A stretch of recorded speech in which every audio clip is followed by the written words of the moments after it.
ఆదికాండము, నిర్మాకాండము, లేవ్యకాండము, సంఖ్యాకాండము, ద్వితీయోపదేశకాండము, యెహోషువ, న్యాయపతులు, రూతు, సమూయేలు మొదటి గ్రంథము, సమూయేలు రెండో గ్రంథము, రాజుల మొదటి గ్రంథము, రాజుల రెండో గ్రంథము, యెజ్రా, నెహెమియా, ఎస్తేరు, యోబు, కీర్తన, సామెతలు, ప్రసంగి, పరమగీతము, యెషయా, యెరెమీయా, వాక్యములు, ఎజ్కేలు, దానియేలు, హోషేయ, యోవేలు, ఆమోసు, ఓబద్యా, యోనా, మీకా, నాహూము, హబ్దుకు, జఫన్యా, హగ్గయి, జకర్యా, మలాకి.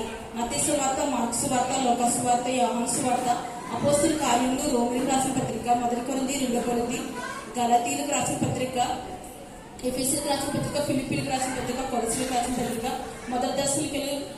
మొదటి కొరింథీ, రెండో కొరింథీ, తీతుకు, ఫిలోమోను, హెబ్రీయులకు, యాకోబుకు,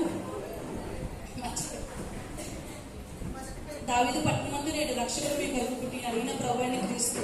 దానికి ఇదే మీ కానుమలకు శిష్యు కొత్త కొత్తలో చుట్టబడి ఒక గదిలో పండుగలు వింట మీరు చూచిదని వారితో చెప్పాను.